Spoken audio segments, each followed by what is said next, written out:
Hallelujah. Let us all stand up. Amen. Hallelujah. All together, let us enjoy in the presence of God as we worship Him. Come on, church. Hey.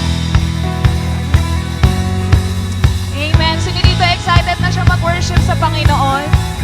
Hallelujah. Come on, let us invite the joy of the Lord to overflow this morning as we give Him all the praises that He deserves today. Come on, church. Come on, let's clap our hands for Jesus. Hey, hey.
Jesus.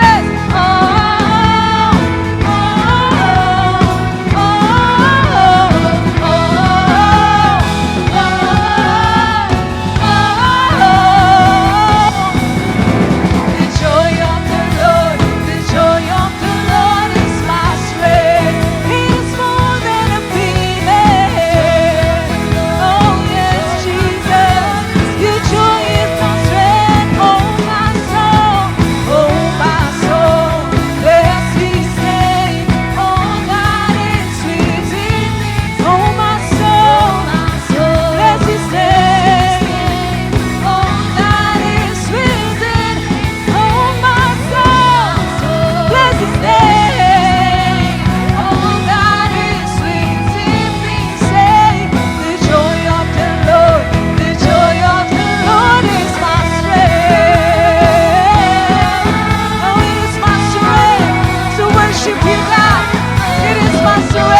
Panginoon. But before that po, let me encourage everyone na magbatian po tayo.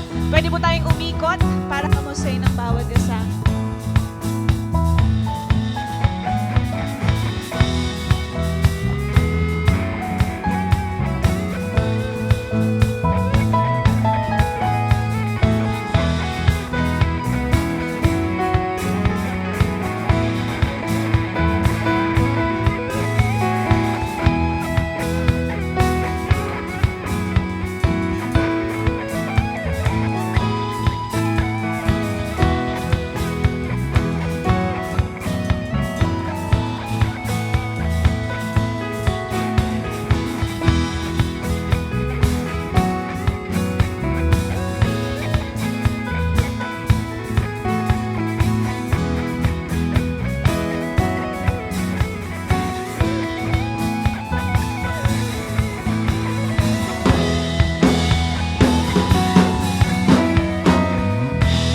A joyful and blessed Sunday Light family. Grabe po. Ang bilis ng panahon. December na at langhap talaga natin ng simoy ng Pasko. Amen po ba? Amen. And to show our gratefulness sa presence ng bawat isa, pwede mo bang sabihin sa katabi mo, masaya ako na nandito ka. Ayan. At dahil dyan, makakaupo na po ang lahat. Amen. Light family, today is the first Sunday of December and I believe na nakapagpahinga yung katabi mo at marami ang take home sa ating November series na Ikaw ang Aking Pahinga. And I also believe na ngayon pa lang, excited na po kayo sa message at gagawin ni Lord ngayong December. Amen po ba? Amen! Talaga naman excited na ang lahat. Pero bago ang lahat, let us share this joy this Sunday to our new friends and first-timers. Kaya naman, if this is your first time attending here at Light Church, maaari ko po ba kayong maimbitahan? Ayan, nandito po sila sa side na ito. Sige po, wag po tayong mahiya. Ayan, welcome po sa Light Church. Masaya po kami na makasama kayo ngayong araw na ito. At dahil dyan, gusto pa po namin kayong mas makilala. Kaya right after the service po, may lalapit sa inyo from Consolidation Team para lang po sa isang welcome huddle lamang po. And also, we prepare a small token of appreciation. And also, we also want to show some love para sa ating mga returning visitors. Kung kaya naman, kung ikaw ito na muling nagbalik sa Light, pwede po bang kaway-kaway? Ayan, welcome back po. Masaya po kami na kayo ay muling makasama. Again, maraming salamat po sa inyong muling pagbalik. And also, we prepare a simple gift po dahil sa inyong muling pagpunta. And again, para sa ating first-timers and returning visitors, kayo po ay bahagi na ng Pamilyang Light. And pwede po ba natin palakpakan si Lord para sa ating mga returning friends and new friends? Amen. Maraming salamat po in Light Family. As we welcome the first Sunday of December, let's proceed to our church happening. Unang-una na nga po, last Friday and yesterday, ay naganap ang ating Light Retreat Batch 47! Grabe! Tunay po at aktibo ang pagkilos ng Diyos sa buhay ng ating mga delegates. Kaya naman, congratulations to all our Light Retreat graduates at naniniwala po kami that this is just the beginning of your more colorful life with the Lord. And I pray that you continue to seek the Lord through continuing in your discipleship journey. And please keep in mind, there's always something more from the Lord. Again, congratulations po para sa ating Batch 47. Amen. And next, for all our SOD students, classes happens every Friday night at 7 p.m. here at church. Reminder lamang po para sa ating mga group care and requirements. Huwag po natin itong kalilimutan. To all our SOD students, be excited because God is building great things in you as you prepare to fulfill your purpose and calling. And lastly, para laging guided and connected, here is our Sunday service schedule. On-site services po natin, 8 a.m., 10:30 a.m., 3 p.m. We have also 5:30 p.m. and 8 p.m. At para po sa ating Light Kids Church, we have 10:30 a.m., 3 p.m., and 5:30 p.m. At kung hindi naman po tayo maka-attend dahil malayo po, we have also online services at 8 a.m., 10:30 a.m. at via Facebook and YouTube channel. And we also have a replays at YouTube at 5:30 p.m. and 8 p.m. Ayan, siguradong we can cater more souls for Jesus. And that's a wrap for our Light Shows. And now, to move on, Light Family, I believe that we are all excited para po sa ating last series ngayong 2025. Kaya naman, ready your hearts, prepare your soul, and receive God's word today. God bless Light Family, and enjoy the rest of the celebration. A Sunday full of gratefulness, Light Family. It's time to express our gratefulness through giving. Sabihin mo po sa katabi mo, it's time for grateful giving. Sige, tignan mo siya.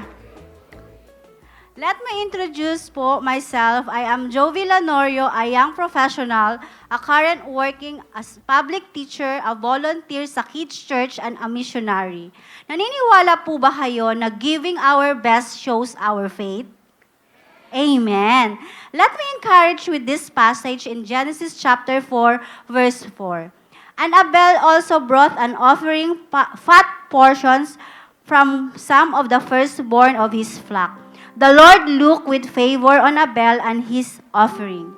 Some of us po, alam po natin ang istorya na ito ng magkapatid na si Abel at si Cain sa kanilang paghahandog sa Diyos bilang pagsamba. Hindi kinalugdan po ng Diyos ang handog ni Cain sapagkat siya ay nagbigay ng may pagdadamot. Itinabi niya para sa sarili niya ang best niyang ani at binigay ang leftovers sa Diyos. Habang si Abel naman po, acknowledging na lahat ng meron siya ay galing sa Diyos, ay ibinigay ang best sa Diyos by giving the fat portions from some of the firstborn of his flock. Ang offering niya po ay galing sa puso na may pananampalataya at pasasalamat, kaya naman ito'y kinalugdan po ng Diyos. Ang ganito pong klase ng pagbibigay, katulad ng kay Abel, ay kalooban din po sa atin ng Diyos. Na kung bakit binibigay natin ang karapat-dapat, the best sa Diyos sa ating pagbibigay. Kung bakit hindi tayo nag-hesitate na magbalik ng ating tithes, magbigay ng offering or even first fruits dahil ito ay galing sa puso natin na puno ng pagsamba, pananampalataya at pagpapasalamat sa Kanya. Ito po ang klase ng pagbibigay na tiyak mapiplease natin ng Diyos, kaya din tayo ay masaganang mapapagpala. Let me share to you po my testimony of giving what is best for the Lord.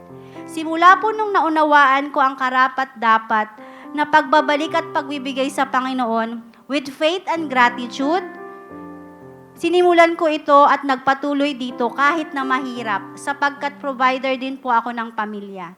Maliban po sa pagbabalik ng tithes, pagbibigay ng offerings, nananampalataya din po ako sa principle ng first fruit. Na kada buwan or kada unang buwan ng taon, ang unang bunga ng pagtatrabaho ay aking ibinibigay sa Panginoon. Believing na sa buong taon, hindi niya po ako pababayaan. At tunay nga pong tapat ang Diyos, sapagkat kada taon nararanasan ko po ang matinding pagpapala niya. Na hindi lang financial, maski sa wisdom, sa kagalingan at proteksyon. Sa aking physical po, ang dating ako na laging may sakit kada buwan, this year, nakakaranas ng kagalingan at naging healthy.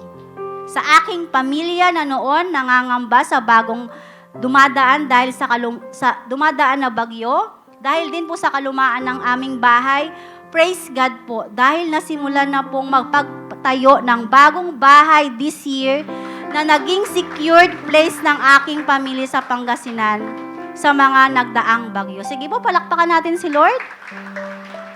Kamakailan din po, nagkaroon po ng aksidente na pagkakuryente ang aking nanay, pero mabuti pa din po ang Diyos. Dahil nang ipa-check up po namin siya, wala pong serious damage.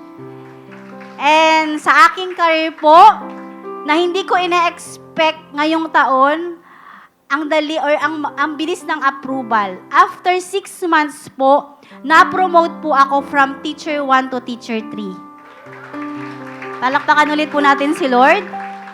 At sa pagiging missionary po, hindi madali. Hindi po madali sapagkat kada taon nang dahil din sa persecution na nararanasan ko, kinakailangan ko pong palipat-lipat ng tirahan. Pero nag-provide po ang Diyos ng maayos na boarding house this year. Kaya patuloy na nagiging kagamitan po ako sa Barreto community na ngayon po may almost 120 na mga kids kaming tinuturuan at may pamilyang naaabot. Sa discipleship naman po, patuloy po na binabago tayo ni Lord at ginagamit to disciple people na katatapos lang po ng retreat kagabi ay nakapagpadala po tayo ng delegate. Mabuti po si Lord. Kaya nga po, wag po tayong mag-hesitate na ibigay ang ating best para sa Panginoon. Mapatites man yan, offering, or first fruit. Gawin natin ito ng may buong pusong nagtitiwala na si Lord ang bahala at never siyang magpapabaya.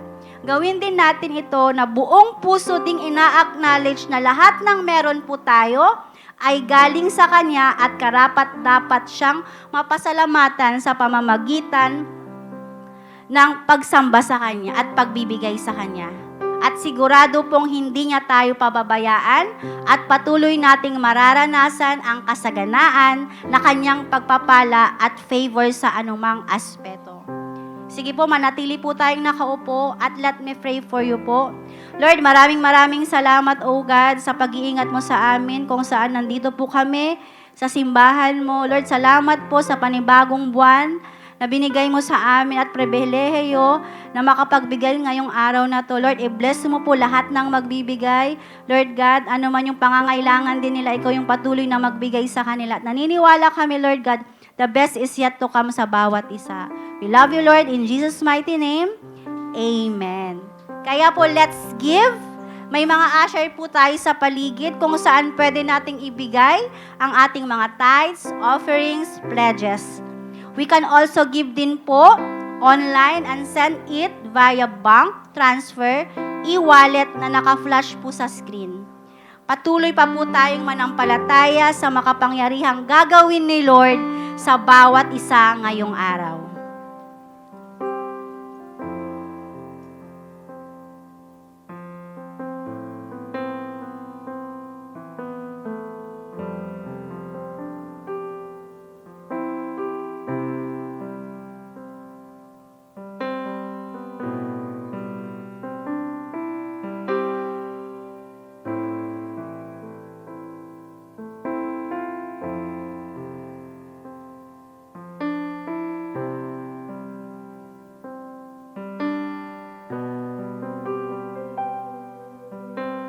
Good morning po sa ating lahat. Tatayo po tayo and we will continue to worship God. Sino po dito excited papurihin ng Panginoon? Amen po ba? Kaya naman po, I invite all of you to close your eyes and just feel the presence of God. Sige, acknowledge mo yung presensya ng Panginoon.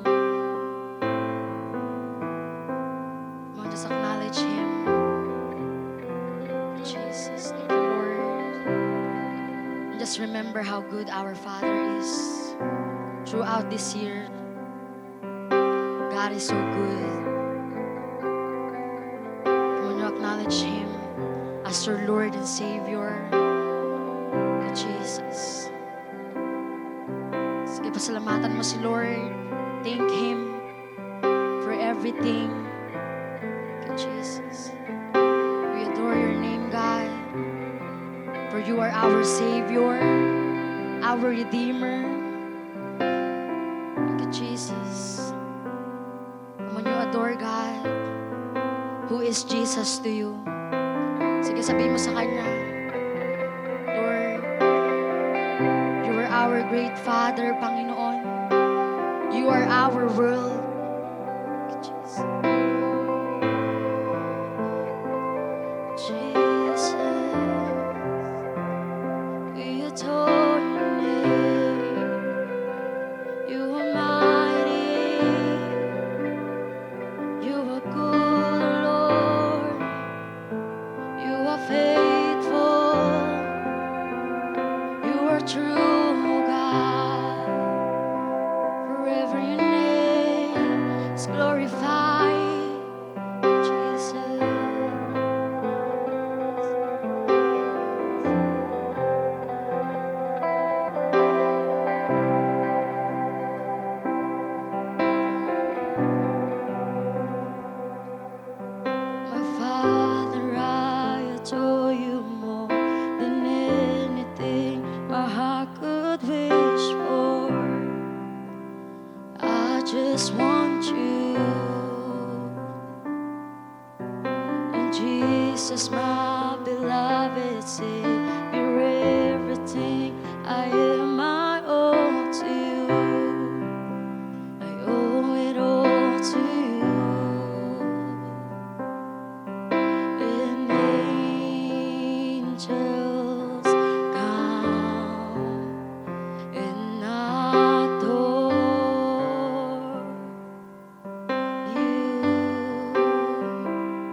him, Lord, I will live to worship you. I will live to adore your name, God, for I am your child. Thank you, Jesus. Thank you, Jesus.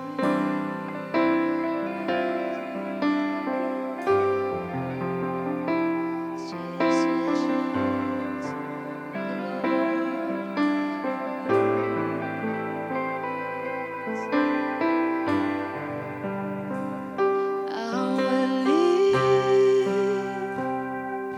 to love you. I will live to bring you praise. I will live a child in awe of you. I will live, Lord. I will live to love you. I will live to bring you praise. I will live a child in awe of you. I will live to love you. I will live to love you. I will live to bring you praise. I will live a child in awe of you. I will live to love you, Lord. I will live to love you. I will live to bring you praise. I will live a child in awe of you.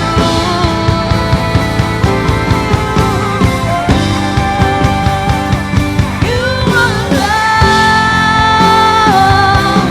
are God above. You alone are worthy, Lord, and with all I am, my soul will bless your name. We sing you alone, God. You alone are God above. God above. You alone are worthy, Lord, and with all I am, my soul will bless your name.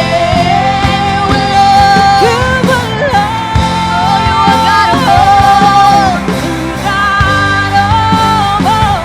You alone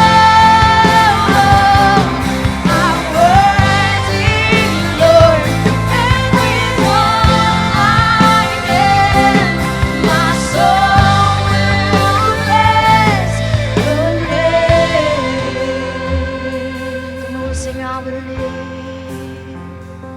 I will live to love you. I will live to bring you praise. I will live a child in awe of you. Come on, for the last time, sing, I will live. I will live to love you.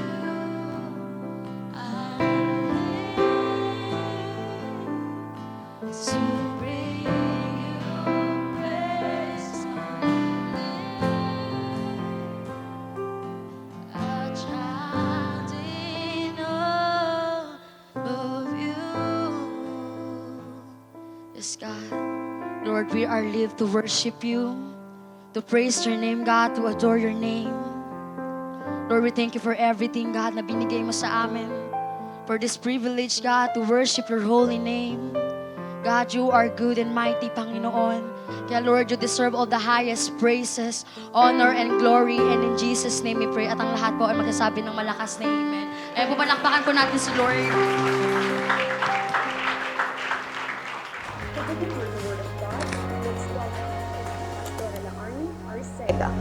Amen. Bago po tayo umupo, sabihin mo sa katabi mo, ang sarap mag-worship kasama ka.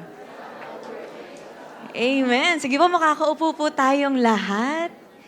Ayan, happy Sunday po sa ating lahat. Hello po again sa mga kasama ko po rito on-site at syempre sa mga kasama rin naman po natin online. Okay, excited po ba tayo sa gagawin ng Lord ngayong araw na ito? Amen. Okay, so pwede po bang the best na palakpak po ulit sa Panginoon? Grabe. Alam niyo po, ilang araw na lang, magpapasko na uli. Grabe, December na. At ilang araw na lang ilang araw na lang po before Christmas. 18 days na lang. Kaya sabi mo sa katabi mo, namamasko po. Ayaw ka na niyang lingunin, di ba? Kasi marami raw siyang bayarin, wag mo kong istorbohin, okay? Okay, kaya nga po, alam talaga natin kapag magpapasko na, ibig sabihin dyan sa daan, makikita na po natin yung mga parol, di ba? Sa mga munisipyo, sa mga city halls, talagang masisilaw ka na sa mga liwanag, di ba? Yung iba naman, may mga Christmas lights na nga, ganyan. Meron ding Belen, di ba? Yung Belen po na mayroong Mary, Joseph, Baby Jesus, shepherds, tapos meron pang mga magi, okay? Yung magi na ang belief po ng mga Pinoy ay yung 3 hari. Okay, pero syempre po, yung common belief nila ay 3 hari po yun, pero in the Bible, hindi po sila hari, pero sila po ay mga wise men at hindi sila 3. Hindi sinabi kung ilan po itong mga magi na ito. So speaking of hari, wala man po tayong hari dito sa Pilipinas kasi nga tayo po ay democratic country, pero marami po rito sa Pilipinas ang mayroong king ang kanilang title. Una na po diyan si King of Comedy. Sino po yung King of Comedy po natin? Si Dolphy, okay? Dahil nga po sa kanyang long and successful career, sa pagiging versatile po niya sa film, sa television, sa unique comedic timing at saka acting style. Baka may iba sa atin nami-miss yung mga ganong klaseng mga jokes niya, no? Yung iba naman siya po yung King of Comedy, Meron din naman po tayong tinatawag na King of Filipino Rap. So siya po si Francis M. or si Francis Mag-Alona na nagpasikat nung kantang ano ba yung title niyo, yung mga kababayan ko. Yon. So he brought rap music sa mainstream sa Philippines at ang kanyang socially conscious lyrics na may pagka-Filipino pride. Alam niyo, iniisip ko, paano kaya kung buhay pa rin si Francis M. ngayon, ano kaya i-compose niya ngayon sa nangyayari sa bansa po natin. Next, meron namang tinatawag na King of R&B. Ayan, si JR. Okay, ngayon kasi medyo marami ng mga marami ng mga R&B talaga yung way ng kanilang pagkanta. Pero si JR po, siya yung nagdala ng genre sa music na smooth R&B style sa OPM. At isa nga po sa mga pinasikat niyang kanta yung Bakit pa ba? Yan, medyo nanginginig yung panga. Yan, kasi ganun siya kumanta di ba? So yun. Next, meron ding Concert King. Yan, Concert King si Martin Nievera. Na dahil po kasi, kaya siya tinaguri ang Concert King kasi nga, yung first concert niya, naging huge success talaga dahil nung 1982, meron po rito mga 1982 mga nag-exist na, Dahil po, nung first concert niya, nung 1982, sold out po agad yung tickets, kaya nag-concert siya ulit after 2 weeks. Grabe. Mga 2 linggo lang napahinga, Tapos, ayun, nag-concert siya uli. And then, meron namang tinatawag na King of Philippine Movies, si Fernando Poe Jr., okay, tinatawag ding The King, yan yung mga iniidolo ng mga katatayan natin, di ba? Yung mga isang bala ka lang, yung mga linyahan niya, di ba? Na mas marami pa ata yung mga suntok niya kaysa mga linya niya, di ba? Dahil sa pakikipagbakbakan niya lagi. So dahil sa matinding kasikatan niya, significant contribution sa Philippine cinema bilang actor, director, writer, producer, o di ba lahat na pinasok niya. So next naman, syempre hindi papahuli itong sumunod sa kanya, si Primetime King. Okay, si Coco Martin. Di ba? Parang Ang ganda naman ng upo niya dyan, di ba? Sarap buhay, di ba? So ayun, di ba, dahil sa kanyang consistent high ratings and iconic roles, lalo na sa kanyang long-running series, pag sinabing long-running, talagang long-running, no? Dahil nga yung FPJs, ang probinsyano, ang dami ng mga nangyari sa buhay mo, yung teleserye niya, di pa tapos. Di ba, nakagraduate ka na't lahat-lahat, nagkapamilya ka na, ang dami mo nang pinagdaanan, pero siya nakikipagbarilan pa rin, di ba, buhay pa rin. Tapos hindi pa tapos yan. Nasundan pa nung FPJs, ang batang probinsyano, ang batang Quiapo, 'di ba? So hanggang ngayon yan pa rin yung mga pinapalabas nila, no? Kaya nga buti na lang gabi yan pinapalabas kasi kung umaga biruin mo gigising ka dahil sa mga barilan na naririnig mo. So primetime king talaga itong si Coco Martin. So you see po, maraming mga kings dito sa Pilipinas. Isama mo na dyan yung mga hari sa daan, di ba? Yung mga hari sa compound nyo, hari ng pamilya nyo, tsaka yung hari ng puso mo. Di ba? Yun na yun di ba? So if you would notice, ang mga nabanggit po, may mga reasons, no? Kung bakit sila tinaguri ang king. Pero ngayong huling buwan ng 2025 at bilang pagsalubong po natin sa holiday season, we will be talking about yung pinaka-powerful, pinaka-mataas na hari sa lahat. At malalaman natin ngayon kung bakit siya ang tinatawag nating The King. And this is our series title. Palakpakan naman po natin ang Panginoon. So para po sa first topic natin, babasahin natin ngayon ang 1 Samuel chapter 8 verses 1 to 7. Tatayo po tayong lahat as we give honor po sa word po ng Lord. So babasahin natin ng sabay-sabay with energy. 1 Samuel 8, 1 to 7. Ready, go. As Israel's leaders, the name of his firstborn was Joel, and the name of his second was Abijah. And they served at Beersheba. But his sons do not follow his ways. So they turned aside, dishonest gain, and accepted bribes and perverted justice. So all the elders of Israel gathered together and came to Samuel at Ramah. They said to him, "You are old, and your sons do not follow your ways. Now appoint a king to lead us, not all the other nations have." But when they said, "Give us a king to lead us," this displeased Samuel. So he prayed to the Lord, and the Lord told him, "Listen to all the people are saying to you. It's not you that they have rejected, but they have rejected me as their king." So ang Diyos mo mapagpala sa kanyang salita. Ang title po natin ngayon ay Hoping for a King. So sige po, manalangin po muna tayo. Let's close our eyes and let's pray. Lord, excited kami, Panginoon, sa mapag-uusapan po namin ngayon about hoping for a King. Alam po namin, O Diyos, na may bago kayong maituturo sa amin, may bago kaming malalaman, at mas makikilala pa namin kayo bilang kayo na aming Diyos. That is why, God, have your way in us. Kayo po ang manguna sa simbahan mong ito. Kayo ang kumilos, O God. Wala po sa amin dito ang papairalin ng katigasan ng puso, ang papairalin ang pride, O God. Lahat kami aangkinin ang iyong salita, O Lord. Wala po sa amin dito ang iisipin na sana napapakinggan ito ng gantong tao. Pero Lord, alam po namin that you are speaking sa amin, Panginoon, individually. Holy Spirit, I pray na ma-enlighten po ang bawat isa sa amin. Give us wisdom, Lord. I pray na hindi lang ito dumaan sa amin, pero ma-embrace po namin ito at susundin po namin in accordance sa kalooban po ninyo. At gamitin niyo lamang po ko, Lord, as your mouthpiece. We love you, Lord. We praise your name sa pangalan ni Jesus. Amen. Sige po, makakaupo po tayong lahat. So that is 1 Samuel chapter 8 verse 1 to 7, at ang binasa po nating passage ay sinulat po para sa mga Jewish people, kung saan dito makikita yung detailed na transition ng Israel mula sa paglilid ng mga judges to a monarchy na pinangungunahan ng hari. So nung panahon po kasi ni Samuel, ang Israel ay pinapangunahan ng mga judges, kagaya po nitong ni Samuel. So ang judge po ay mula sa Hebrew word na shapat. Sabihin nga po natin shapat. Ang ibig sabihin niyan ay ruler, governor. So his role bilang judge ay mag-provide ng spiritual at legal guidance sa buong bansang Israel. So, siya rin po ang nagsisilbing spokesperson ng Diyos in their time. Kaya, he is also known hindi lang bilang isang judge, kundi bilang prophet din. Okay? So according to studies po, naglingkod po siya sa Diyos at sa buong bayan ng Israel sa loob ng 60 years. Grabe no, napakatagal na panahon. So syempre, dahil po sa paglipas ng panahon, si Samuel ay tumatanda na, may in-appoint man siya ng mga leaders na kagaya ng mga anak niya, kaya lang, hindi po naging fit sa leadership kasi po sila ay mga corrupt. Kaya si Samuel na judge nila for the Israelites ay hindi na sapat. Diba? Hindi na siya sapat.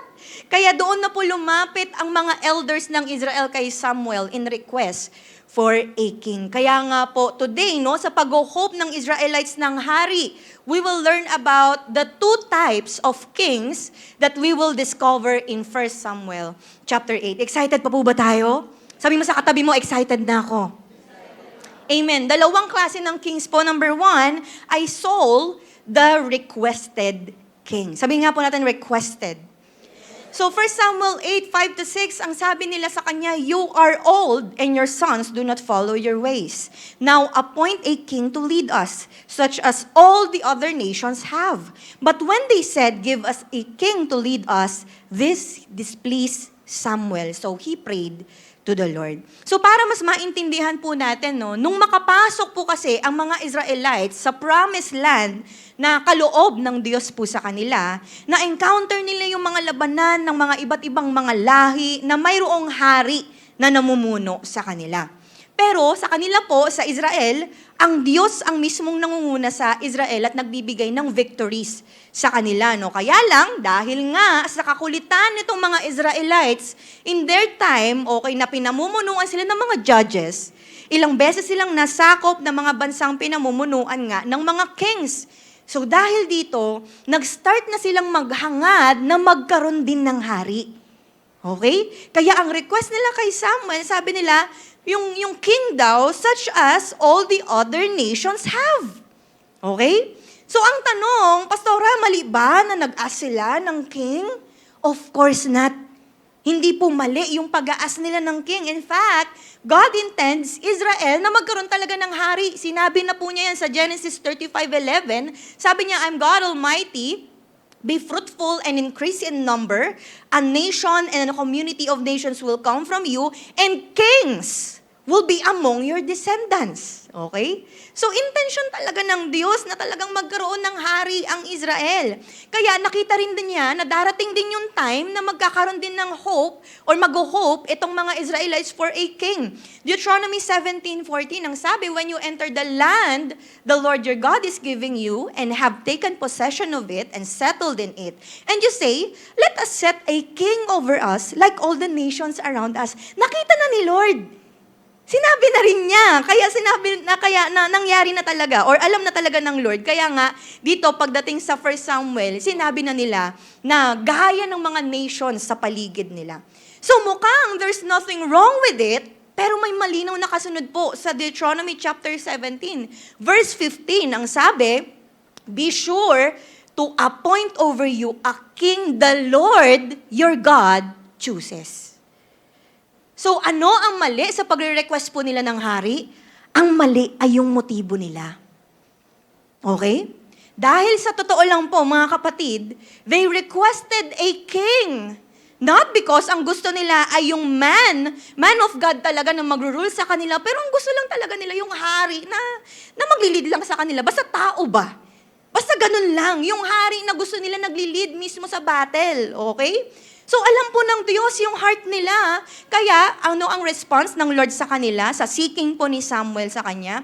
1 Samuel 8:7a, ang sabi, "Listen to all the people that are saying to you." So God granted their request. Kaya po mga kapatid, ito yung kauna-unahang record ng kingship sa Israel. Okay? Ang kauna-unahang hari ng Israel ay walang iba kundi si Saul. 1 Samuel 9:16-17, ang sabi, "About this time tomorrow I will send you a man from the land of Benjamin. Anoint him ruler over my people Israel. He will deliver them from the hand of the Philistines. I have looked on my people, for their cry has reached me." 17, when Samuel caught sight of Saul, the Lord said to him, "This is the man I spoke to you about. He will govern my people." So the question is, sino nga ba itong si Saul? Siya po ay anak ni Kish from the tribe of Benjamin. Siya yung anointed na maging hari after nga mag-request ng Israel ng hari para sa kanilang bansa. So si Saul po ang first king na napakaganda ng simula, okay? Initially, napaka-strong, napaka-courageous. He was successful in his early years. Tapos nagdulot siya ng maraming mga panalo laban sa mga kumakalaban po against sa mga Israelites. So at first, his leadership brought hope to his people. Kumbaga parang siguro simula, ay ito na yung hinope nating king. Ayan yung king na request natin, ganyan. But eventually, nag-end din ito sa failure dahil sa disobedience mismo ni King Saul sa commands ng Diyos. So nagdulot din ito hindi ng kaayusan sa Israel, kundi ng kaguluhan sa kanilang bansa. Ang resulta, ang nirequest nilang hari, ang pinilit nilang maging hari, lumabas na pasaway sa Diyos. Lumabas na mainggitin at mas naging mapagmahal sa kanyang kapangyarihan, sa kanyang posisyon at hindi na naging mapagmahal sa Diyos at sa bansa mismo na Israel. Okay? That is why the question is this. Bakit kaya ganito ang resulta ng unang record ng kingship ng Israel? Tanungin niyo po kung bakit. Parang dalawa lang po yung nagkape. Tanungin niyo po kung bakit. Bakit? Because mga kapatid, listen to me, this shows that God's plan requires God's timing. Alam ng Diyos na hindi pa ready ang Israel for a king. And yet, nag-request pa rin sila. Bakit? Kasi pansin po ninyo, ang Israel at that time, masyado silang focused horizontally. Sinerch ko po yun eh. At ganito pala yung horizontal, ganito pala yung vertical. Ang alam ko lang, slant. Di ba? Naging focus sila masyado horizontally na ang focus nila yung mga nakikita nilang mga hari sa maraming bansa. They were too focused sa earthly things. They were too focused sa worldly things, sa mga godless things. Yung focus nila, yung mga nakikita nila from left to right, hindi from up to down. Ang focus nila ay yung mga nakikita nila sa paligid pero hindi na sila nakafocus vertically. Ibig pong sabihin, wala na yung focus po nila sa taas. Wala na yung focus nila kay Lord. So God knows na the Israelites weren't ready for a king. Kaya po si Lord ang nag-govern sa kanila. Kaya si Lord yung naglilid sa kanila, but still, they requested for a king na mayroong wrong motive, na mayroong wrong na puso. Kasi nga sa sobrang inggit po nila sa nakikita nila from left to right, nalimutan nila yung kasapatan ng Diyos sa buhay nila. And you know, baka sometimes mga kapatid, we can relate ourselves to the Israelites. Baka may mga dinidiman po tayo sa Diyos na hindi naman niya perfect timing for us. Pwede bang tignan mo yung katabi mo? Tignan mo siya mula ulo hanggang paa. Hindi ikaw yun. Sabihan mo siya, hindi ikaw yun. Kamukha mo lang. Diba? Okay pa ba kayo? Papunta pa lang tayo sa exciting part. Okay pa ba? Okay pa ba? Amen, okay? Kaya lang, alam mo yun, baka may tanong yung katabi mo, pastora. So dahil sa naranasan ito ng Israelites, ibig palang sabihin, may mga nangyayari pala sa buhay ko na pwede palang hindi will ni Lord. Tingnan mo uling katabi mo, hindi na siya tumitingin sa'yo. Pag mo kong kausapin. May mga nangyayari pala sa buhay natin na pwede palang hindi will ni Lord. Ang sagot, yes. Why? Tanungin niyo po kung bakit. Dahil minsan, yang katabi mo, napakakulit. Pag ang tao makulit, yan ay sobrang mapilit. Sabi mo sa katabi mo, kulit mo.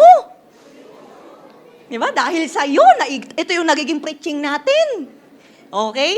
Diba may mga pinipilit tayo na gusto natin, pero hindi naman pala gusto ni Lord. Amen? Kaya eventually si Lord, iaalaw niya yun sa buhay mo, hindi dahil sa kalooban ni Lord, kundi dahil pinilit mo. Diba? Inalaw niya yun, hindi sa dahil kalooban niya, inalaw niya yun para matuto ka na lang sa mga pinipilit mo sa buhay. Tapos kapag nagkaroon tayo ng mga pains, ng mga sufferings, ang sisi lagi si Lord. Hala, teka nak, hindi mo naman ako tinanong kung gusto ko yan. Ikaw lang ang may gusto niyan. Sabi sa katabi mo, ikaw lang. Diba? Kaya po pansin po natin mga kapatid, baka meron sa buhay mo, ito kanya-kanyang buhay na, baka mamaya sapukin ka na ng katabi mo.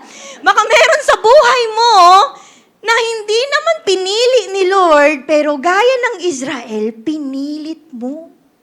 Na para bang, di ba? Mga ganyan-ganyan na tayo pinipilit natin. Baka yan na isa palang soul. Bakit? Tanungin niyo ba kung bakit? Kasi solo mong pinagdesisyonan. Baka yan ay magiging soul sa huli. Tanungin niyo po kung bakit? Kasi yan ay nagiging sakit solo mo. Di ba?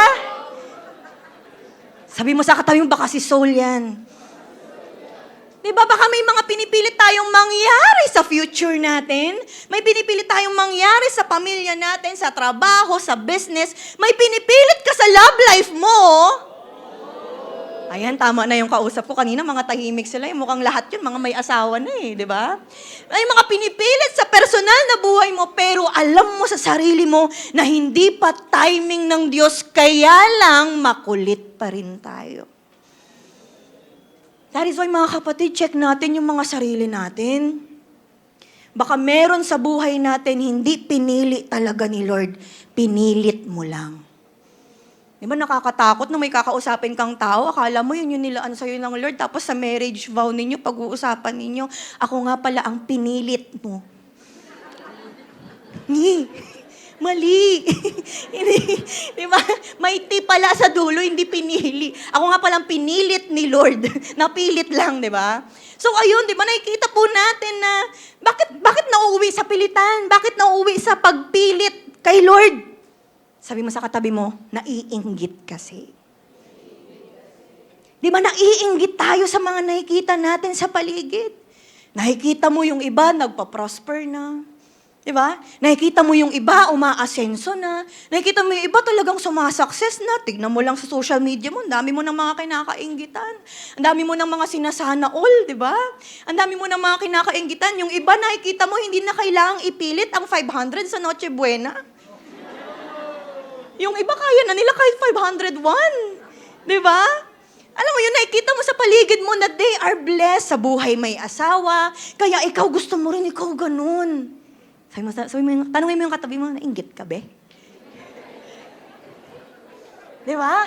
So dahil sa inggit mo na yan, may mga pinipilit ka ngayon kay Lord. Di ba? Kaya minsan iiyak ka, Lord, sana ako rin.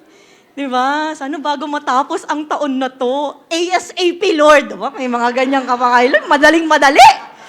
Di ba? And then eventually, di ba, dahil pinipilit mo yan kay Lord, we will reap kung ano yung mga decisions natin. Ang dami natin mga gustong gawin na gusto natin na si Lord gawin for us ngayon 2025, baka tingnan mo 2026, umiiyak pa na. January 1, habang yung iba tumatalon sobrang saya, ikaw humahagulgul ka dahil may heartbreak ka na agad. Tingnan mo yung katabi mo, hindi siya yun. Diba? So it went worse. Gaya nung kay Saul. Naging okay sa simula, pero sa huli, lumala. Sa huli, gumulo. Tanungin niyo po kung bakit. Kasi hindi in-honor yung perfect timing ng Diyos. Kasi in the first place, hindi na sumunod kay Lord. Kaya po nawa mga kapatid, ang nangyaring to sa Israel, magsilbi na siyang lesson learned for us. Diba? Kaya nga po mga kapatid, ang tingin, hindi sa paligid, pero ang tiwala sa Diyos na nasa itaas. Palakpakan po natin ang Panginoon. Okay lang po ba itong pinag-uusapan natin? Kakasimula ng series kung ano-ano sinasabi ni Pastora. First point pa lang. Okay lang, may pangalawang point pa po tayo. Excited pa po ba tayo? Amen. So another type of king that we will discover in 1 Samuel 8 is God, the rejected king. Sabi po sa 1 Samuel 8:7, and the Lord told him, listen to all the people are saying, that the people are saying to you, it is not you that they have rejected, but they have rejected me as their king.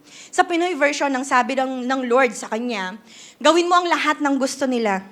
Hindi ikaw ang nireject nila, kundi ako bilang kanilang hari. So the question is, bakit ito po yung naging response ni Lord kay Samuel? In the first place po, ang Diyos ang hari ng Israel. Okay? It's not that they don't have a king, pero ang meron po silang hari ay si Lord. Ang tawag po rito, hindi monarchy, ang tawag dito ay theocracy. Pag sinabi pong theocracy, ito ay klase ng government na kung saan ang Diyos ang ruler. Siya mismo ang nag-govern. In other words, it is government by God. Okay? So for how many years po, ganito ang setup nila? Ganito ka-unique ang government ng Israel compared among all the nations. Dahil habang ang lahat ay may king, may tao na nagahari, ang Israel napaka-unique kasi si Lord ang nagahari sa kanila. Okay? They don't have any other king except God Himself. So it was God who had led them in the first place, bago pa naging bayan ng Israel, bago pa naging bansa, ang Diyos na yung kanilang hari. Ang Diyos na ang kanilang ruler. So, gusto ng Israel na may hari na maglilid sa kanila sa mga laban, sa totoo lang, ang Diyos naman yung nandiyan at kasama nila in the first place. Amen? Kaya ano ang sabi ng Diyos kay Samuel sa 1 Samuel 8:8? Simula pa lang nung nilabas ko sila sa Egypt, ganyan din ang ginagawa nila sa akin. Kausap niya rito si Samuel. Tinatalikuran nila ako at nagsiserve sila sa ibang mga Diyos. Ngayon, sa'yo naman nila ginagawa to. And listen to me po, hindi po galing kay Samuel to. Galing to kay Lord. Sinasabi niya to kay Samuel. So biruin mo, ang Israel, ang bayang pinili ng Diyos, pero siya, hindi siya pinipili. For 300 plus years, paulit-ulit nilang nire-reject yung paghahari ng Diyos nila, paulit-ulit na nagre-rebelde sa kanya, ang Israel, paulit-ulit na tumatalikod at sumasamba sa mga Diyos-Diyosan. Tapos nagre-request pang palitan siya. So that was the heart of God sa Israel. This is God pouring His heart sa kanyang chosen people. Sabi mo sa katabi mo, ang sakit be. Paano nila naatim na mag-ask ng ibang hari samantalang all this time they have God as their king? Alam niyo po, despite the hurt na dinudulot ng Israel sa Diyos, may next pa rin na instruction si Lord kay Samuel. Hindi niya sinabing, ay, mo na yung mga yan. Ano na lang, mag-create na ako ng mga bagong mga tao, bahala na sila sa buhay nila. Ang sabi sa 1 Samuel 8:9, sundin mo sila, pero warningan mo silang maigi. At i-explain mo sa kanila kung paano sila itatrato ng mga magiging hari nila. So hindi lang isang hari yung tinutukoy ni Lord dito, yung mga dadaan pang mga hari sa kanila. Tapos, ang ginawa ni Samuel sa 1 Samuel 8:10-17, naku, mahaba-haba yung passage, nilatag isa-isa ni Samuel yung mga warnings ng Diyos sa Israel na gagawin ng mga magiging hari nila. Ang mangyayari daw, kukunin yung mga anak nila para maging sundalo, pagtatrabahuhin daw yung iba sa bukid, yung iba sa pagawaan ng sandata, yung iba sa pagawaan daw ng pabango, yung iba cook, baker daw, yung mga anak nilang babae kukunin para mag-work, kukunin din yung mga pinakamaganda nilang bukid, ubasan, tapos ipapamigay daw sa mga officials, tapos kukunin daw yung 10% ng ani para sa mga leaders sa palasyo, kukunin yung mga servants nila ng mga babae at lalaki, tapos sila rin mismo magiging alipin na ng mga hari.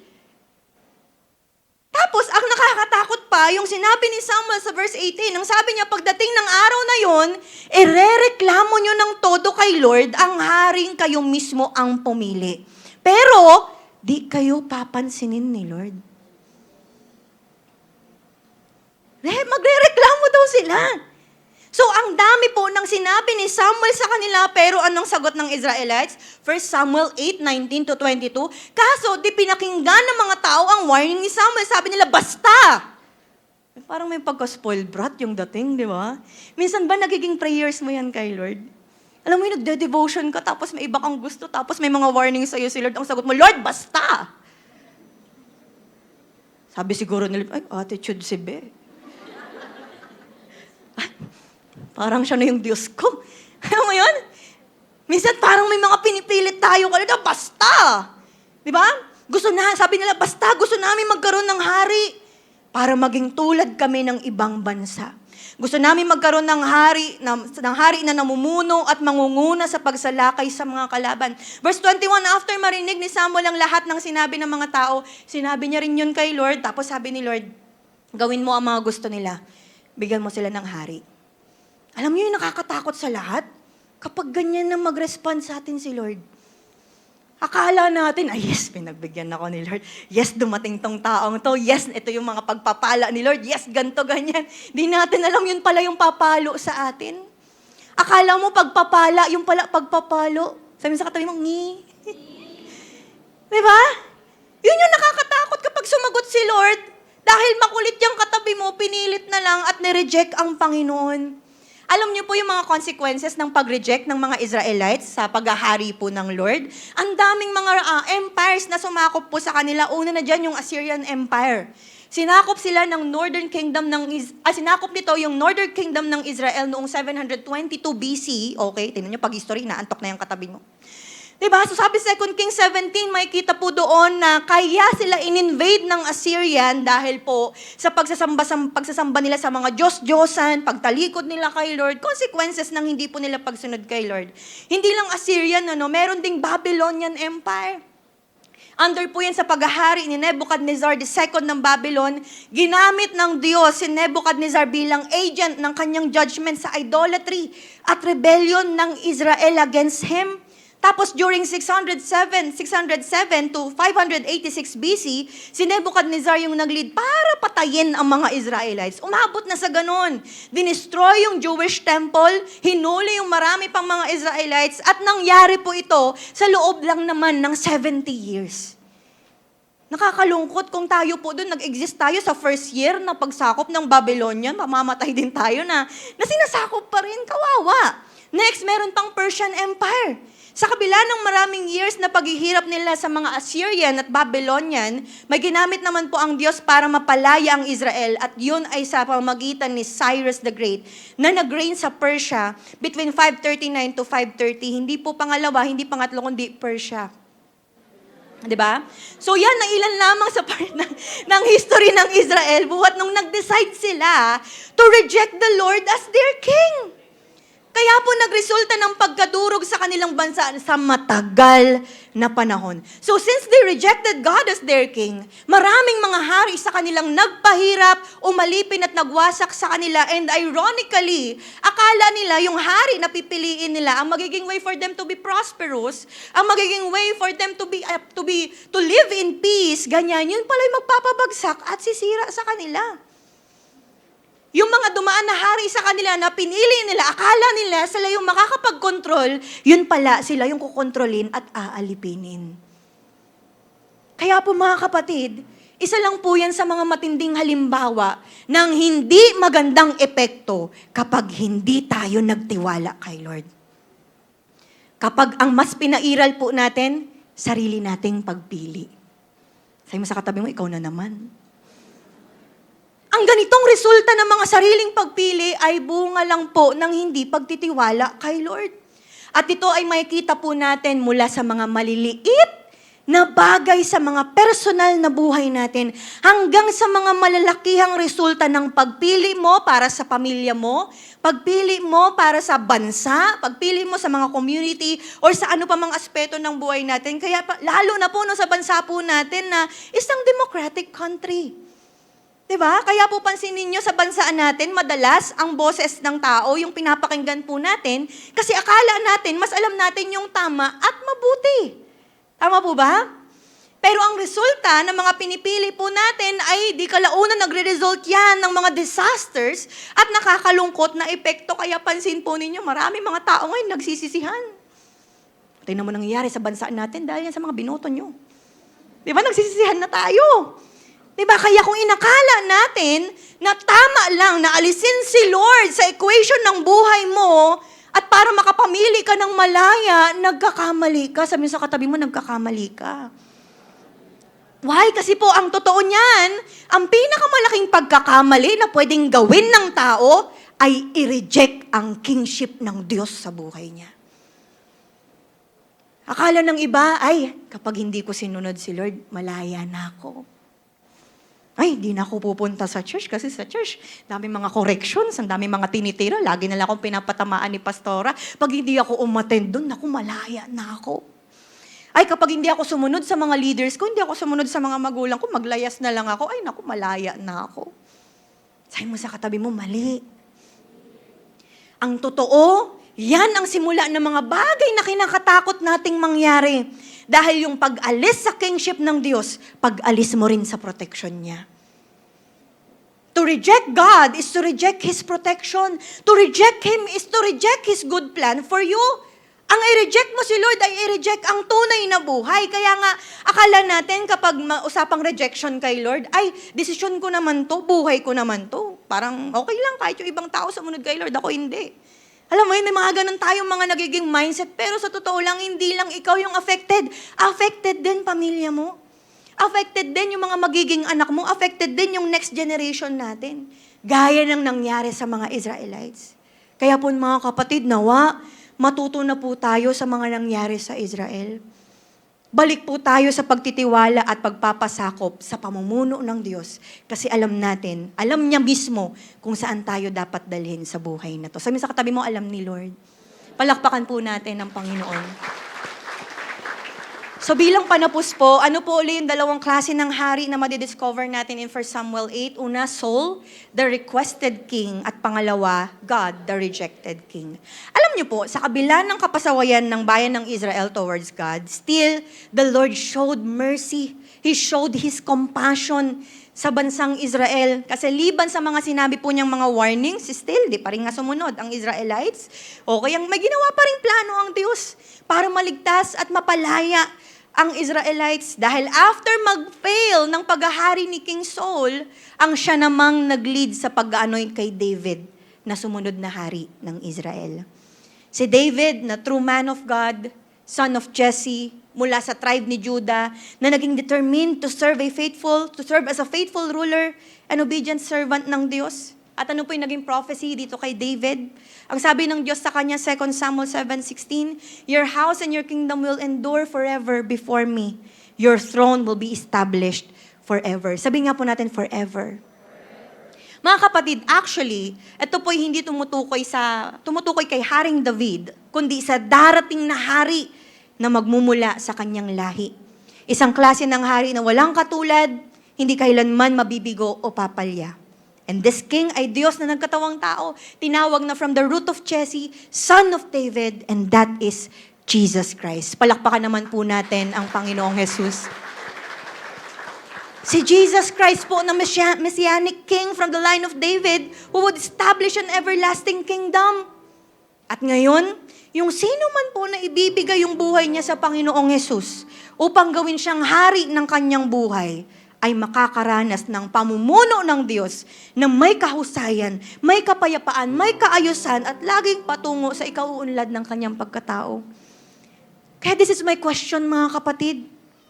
Kung usaping kingship ng Panginoon, sa buong 2025 po kaya, sino kaya ang naghari sa'yo? Sino kaya yung hinayaan mo na mamuno sa'yo? Diba? Baka po ang ilan sa atin, nauwi ka na sa pagpili sa maling hari ng buhay mo. Diba? Nag-decide na lang po tayo sa mga sarili po natin. That is why po mga kapatid, bago man matapos ang taong 2025, let the real King Jesus rule your life. Ito po yung panahon na ang tunay na hari ng mga hari na si Jesus, siya yung manguna sa'yo. Amen po ba? Siya yung tunay na hari na hindi magpapahamak sa'yo. Siya pa yung magliligtas sa atin. That is why, mga kapatid, put your hope sa tamang king ng buhay mo. Again, wag po sa may tamang king. Magkaiba yun. Dalawa lang yan, tamang king o may tamang king. Tama po ba? Pag sinabing put your hope sa tamang king ng buhay mo, pag sinabing let the real King Jesus rule your life, magtitiwala ka sa Kanya mismo. Magtitiwala ka sa plano niya mismo. Magtitiwala ka sa timing niya mismo. Timing ni Lord, hindi timing mo. pagkakatiwala mo yung buhay mo sa Kanya. Amen. Taas po ang kamay ng mga magulang sa mga parents po natin. Ayun, marami-rami salamat po. Sa mga magulang po, let Jesus be the King of your family. Alam ko po na may mga authority po ang mga magulang sa loob ng bahay. Pero wag naman po dumating sa mga pagkakataon ng buhay natin na sa loob ng mga hindi pagkakaunawaan sa loob ng bahay, magsisigawan na kayo ng mga anak ninyo at sisigaw ka na lang, "Ako ang hari sa bahay na to!" Ah, nagsalita na yung tatay ko. Diba? Let Jesus be the King of your family. Kahit pa po dumarating sa time, ang dami yung pinagdadaanan sa loob ng pamilya, do your best bilang mga magulang na kay Lord pa rin sumamba. Kasi kayo rin po yung gagayahin ng mga anak ninyo. Kung dumating man sa hirap ng buhay, nakita po nila na kayo na sumasamba kay Lord, sasabihin nila, ay, ang Diyos ng nanay ko, ng tatay ko ay si Jesus. Yan din yung magiging king ko. Hindi po king kong. King ko, okay? Sa mga kabataan, young adults, taas pong kamay. Parang ayaw nyo na magtaas. Ano lang tayo? Mild lang na. Ayan, okay. So sa mga kabataan, mga young adults, let God be the ruler of your life. Amen po ba? I-surrender natin yung mga dapat i-surrender sa Kanya. Trust His perfect timing sa anumang season ng buhay mo. Bilang ikaw na estudyante, bilang ikaw na empleyado, may magandang plano si Lord sa'yo. Sabi mo sa katayo, may magandang plano si Lord. Huwag mo siyang pangunahan. Eto po, taas po ang kamay ng mga single. Sige lang, maging proud kayo. Ito naman. Ayan, ilan na lang? Ilan na lang tayo? Diba? Kung single yung katabi mo, sabihan mo siya, trust God's perfect timing. Huwag kang magmamadali dahil patapos na yung taon na to, malamig pa rin Pasko mo. Diba? Lord, ang lamig na. Hindi na sapat yung jacket ko. Baka kakamadali mo, kakapilit mo kay Lord ang dumating sa'yo, soul. Diba? Kung hindi pala David. Kaya sabi mo ulit sa katabi mo, huwag mo siyang pangunahan. Ganon din sa mga businessmen, sa mga employees natin. Ang Diyos po ang maging hari ng buhay natin, hindi pera, hindi sino mang mga tao. At sa atin pong lahat ng mga Kristiyano, piliin natin si Jesus na maging hari natin. Hindi yung mga sarili natin, hindi sarili nating principle, o anumang mga pinaglalaban natin na taliwas sa kalooban ng Lord.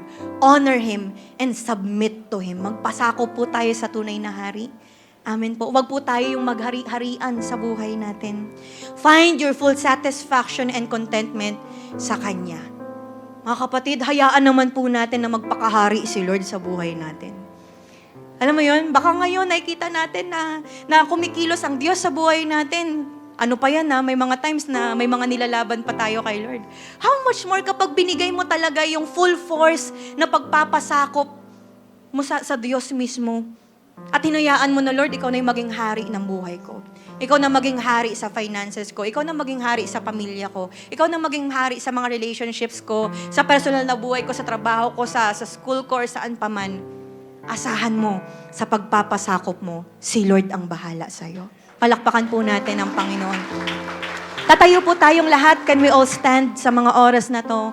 And can we all close our eyes? Wag po muna tayong magpapa-distract sa mga katabi natin. This is between you and the Lord. Alam ko kanina ka pa kinakausap ng Panginoon, kapatid. Pero sa mga oras na ito, perhaps if you will just look back sa buong 2025 ng buhay mo, nakikita mo na, teka lang, all this time pala, ako yung nagiging hari ng buhay ko. All this time pala, may mga pinipilit ako kay Lord. All this time, naging makulit ako kay Lord. At ako rin pala yung nagiging hari ng buhay ko. Mga kapatid, ito yung time na, pwede ba bago matapos yung taon na ito, maitama naman natin yung buhay natin at magsisimula yan kapag na-recognize mo lahat ng mga naging pagkakamali natin, lahat ng mga kasalanan natin, ma-recognize natin yung sarili natin na naging ma-pride, naging mayabang, sinunod na lang yung sariling kagustuhan at never tinignan si Lord bilang tunay na hari ng buhay niya. Let's humble ourselves before the Lord. Lalo na kung pinili natin yung sarili nating kagustuhan. Magsisi tayo. And it's time na tignan natin ng Diyos bilang ating hari. And sa mga first-timers po dito, mga kapatid, wag mo nang i-reject ang tunay na hari. But receive Him as the King of your life. If this is your first time, gusto mo na papasukin ang tunay na hari sa buhay mo, pwede mo akong sundan sa panalangin na to. Sabi mo, Panginoon, patawarin niyo po ako sa mga naging kasalanan ko. Patawarin niyo po ako. Ako ang naging hari ng buhay ko. Pero ngayon, kinikilala kita bilang kayo na Diyos na nagkatawang tao, pinako sa krus, namatay, nilibing, nabuhay muli para sa aking kaligtasan. Kaya simula ngayon, tinatanggap kita bilang aking Panginoon at tagapagligtas. Kayo na pong maghari, kayo na pong manguna sa aking buhay. Kapatid, kung pinanalangin mo yan, tanggapin mo ang kapatawaran ng Diyos sa'yo. Tanggapin mo ang pagligtas niya sa buhay mo at hayaan mo na yung hari ng buhay mo ang manguna in your life. At para sa ating lahat, mga kapatid, let the real King Jesus rule your life. Alam ko, yes, Kristiyano tayo. Baka yung iba sa atin nagiging Kristiyano na lang by name. Nagiging Kristiyano na lang tuwing Sunday lang, pero Monday to Saturday, ikaw yung nangunguna sa buhay mo. Pero this time, ipagkatiwala mo sa hari lahat ng mga dapat ipagkatiwala sa Kanya. Let go of the things na siya dapat yung may control at hindi ikaw. It's time na bitawan yung mga bagay na alam mong dapat si Lord ang bahala. Siya dapat ang manguna, siya dapat ang kumilos. That is why continue to surrender your life to Him. Ano mang season ng buhay mo, ibigay mo yan sa Panginoon. Ano pa man yung mga kinakaharap mo, ipasakop mo sa tunay na hari ng mga mahari. And that is Jesus Christ. Kaya this time, can you raise up your hands and worship the Lord right now? Sabihin mo na, you will live. You will live to love Him. Come on, as a sign of your commitment. Ipakita mo sa hari mo that you will praise Him, you will honor Him, you will worship the King of Kings and Lord of Lords. Come on, sing this song with all your heart. You will live to love our King.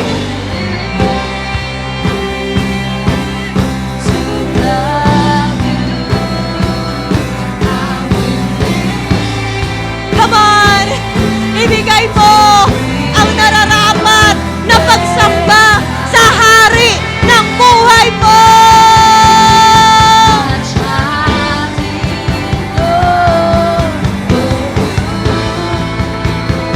Come on, I will live. Yes, Lord, I will live to love you. Come on, there's more, there's more. Ibigay mo yung best na pagsamba, kapatid.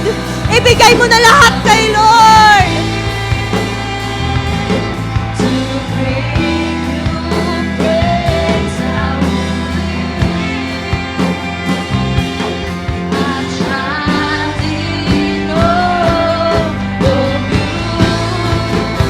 Pakita mo na si Lord lang ang Diyos ng buhay mo.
Kapatid, pikit ka lang. Alam mo, para mas maramdaman mo yung pag-aawit mo kay Lord ngayon, we'll just pause for a moment in worshiping our Lord. Mamaya kakantahin natin yung bridge. Pero ngayon, isipin mo yung mga bagay na parang hirap kang bitawan at isurrender kay Lord. And then sa mga oras na to, as your application, as an act of you na wino-worship at binibigay ang lahat sa tunay na hari, and that is Jesus Christ Himself, isipin mo lahat ng mga yun. Yung mga bagay na ibibigay mo kay Lord, Lord, be the king ng pamilya ko. Lord, be the king sa personal na buhay ko. Lord, be the king sa aming mga mag-asawa. Lord, be the king sa amin ng mga anak ko. Kahit na hindi nagiging okay ang pamilya ko, Lord, be the king of our family. Lord, be the king of our business. Lord, be the king sa pagtatrabaho ko. Lord, be the king sa pag-aaral ko. Lord, be the king kahit ako bilang nanay, bilang tatay. Lord, be my king. Bilang ako na Kristiyano, bilang anak mo, bilang son, bilang daughter mo. Lord, I want you to be the king of my life.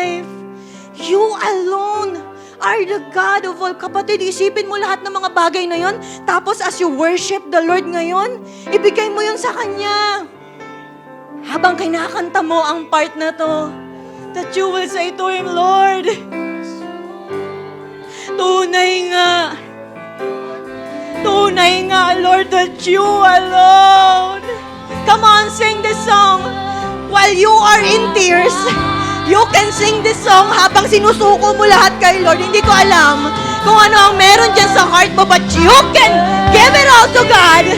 Hayaan mo na yung King mo ang bahala sa buhay mo, na ang bahala sa anumang season ng buhay mo.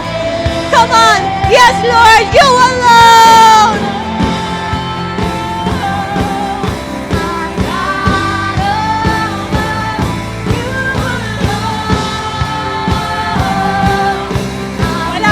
Pakialamahan dito kahit umiiyak ka, umaagol-gol ka, basta ikaw nananampalataya ka sa hari mo. Basta ikaw, siya yung sinasamba mo.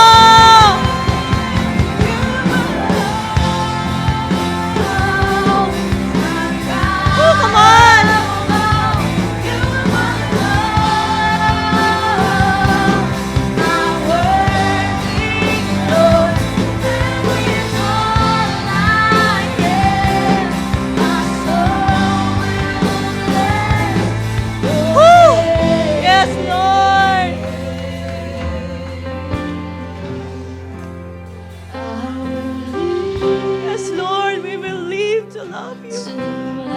Oh, sarap!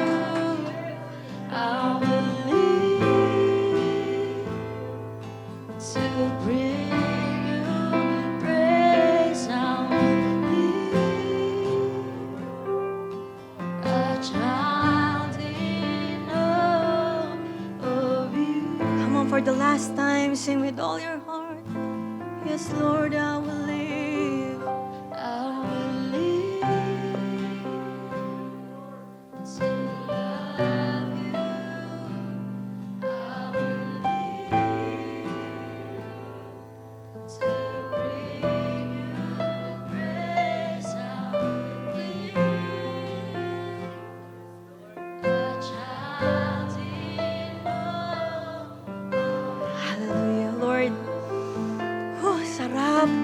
Ang sarap ipagkatiwala ang buhay sa inyo.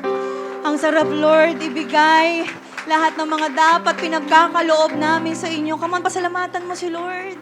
God, maraming salamat po, Diyos. Dahil mas nakilala namin kayo bilang hari ng buhay namin. Thank you for correcting us. Thank you, God, for forgiving us. Thank you, Lord, nare-redirect kami in our relationship po with you. Thank you, Lord, mas lalong lumaki ang pag-honor at pananampalataya namin sa inyo.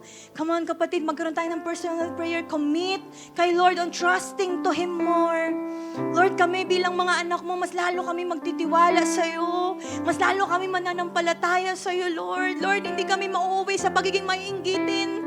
Hindi kami mauwi sa pagiging mainggitin sa mga nakikita namin, Lord. Ang titignan namin lagi kayo bilang hari namin. Yung magandang ginagawa ninyo sa aming buhay, yung magandang plano nyo sa aming buhay, Lord, yung pipiliin namin, yung kalooban mo, hindi yung sarili naming kalooban. That is why, God, ang bawat isa sa amin ay mananatili in our relationship with you, mananatili sa pagpapatuloy at pagsamba sa inyo, Panginoon, because we know, Lord God, na kapag kami ay nagpasakop sa inyo, kayo ang bahala sa amin, Panginoon.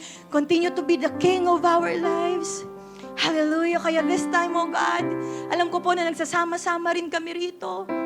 Bilang pasasalamat po sa ginagawa ninyo in our lives. Kasama rin po rito ang pagpapalaya na dinulot po sa amin ng Panginoong Jesus. That is why, God, sa mga oras po na to, as one family, kami po ay tatanggap ng Holy Communion. Aalalahanin po namin yung ginawa po ninyo sa pagsisend ng inyong anak para magkatawang tao, para ipako sa krus, mamatay para sa aming mga kasalanan. Kaya alam po namin, Panginoon, as we remember your goodness and faithfulness in our lives, aalalahanin po namin ito sa Holy Communion. That is why, mga kapatid, may mga iaabot po sa atin ng mga elements ng ating mga ushers. At habang inaabot po ito sa atin, just continue in the atmosphere of worshiping our God. Hallelujah.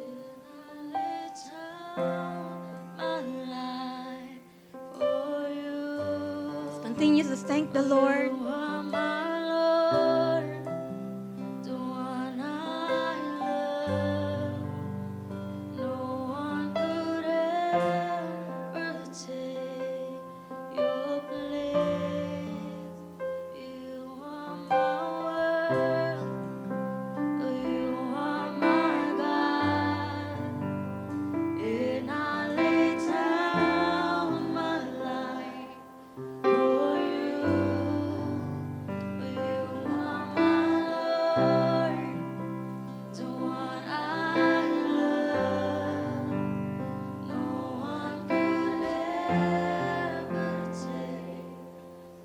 Hallelujah. Panginoon, salamat po sa iyong katawang nabayubay sa krus upang kami lumaya sa pagkakaalipin at magsipaggaling. Salamat sa iyong dugo na dumanak para malinis mula sa aming kasalanan. Naalala po namin ang inyong ginawa upang kami ay maging mga anak ng Diyos. At ginagawa po namin ang banal na hapag na ito bilang pag-alala sa iyong pag-ibig. Bless the cup, bless the bread. Kainin po natin ang tinapay. Sunod po natin ang saro. Hallelujah. Taas po natin mga kamay. Pasalamatan natin si Lord God. Maraming salamat po. Salamat po, O Diyos, sa ginawa niyo po sa amin sa araw na ito. Salamat sa pagtatransform. Salamat sa restoration. Salamat sa pagmamahal. Excited kami ngayon, O Diyos, na mas lalo kayong purihin bilang aming King of Kings and Lord of Lords. We love you, Lord. We praise your name sa pangalan ni Jesus. And everybody say aloud, Amen and Amen. So there's a reason po to celebrate. Amen. Come on, let us continue to worship God and celebrate today. Sa mga nais pong humabol ng kanilang tithes and offering, sige po, pwede po tayong lumapit dito sa harapan as we sing the song. Hey! Come on, shout your praises to the King of Kings. Hallelujah! Joy to the world, the Lord is come. Let earth receive the King. Let every heart, let every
Come on, the best clap offering po sa Panginoon. Amen. Taas po natin mga kamay. Appreciate it. Honor po natin ang Lord. God, maraming salamat po sa ginawa niyo po sa aming mga buhay. Salamat, Lord God. Buti na lang, hindi namin minis yung pagkakataon po na ito, na makilala kayo, na sambahin kayo, Lord God. We thank you, God. I thank you, Lord, sa buhay ng mga kapatid ko po ito, na nag-invest ng time, nag-allot ng time, para po, Panginoon, makarinig ng iyong word. God, naniniwala ko na pagpapalain niyo po sila, iingatan niyo po sila, O Diyos, pagpapalain niyo sila at ang kanilang family, oh God. And by next Sunday, Lord, excited ako kasi alam ko na makakasama namin ang aming mga family and friends, Lord God, para makita nila kayo bilang kayo na hari ng buhay po nila, oh God. God, ngayon pa lang excited na ako na ang bawat isa ay lumakad in accordance to your will, Lord God. In accordance, Panginoon, sa nais mo sa aming mga buhay. So now receive the blessing of the Lord. May the Lord bless you. May the Lord keep you. May His face shine upon you and be gracious to you. May the Lord turn His face toward you and give you peace in the name of the Father and of the Son and of the Holy Spirit. And everybody say aloud, Amen and Amen. God bless us po. Ingat po tayo sa pag-uwi.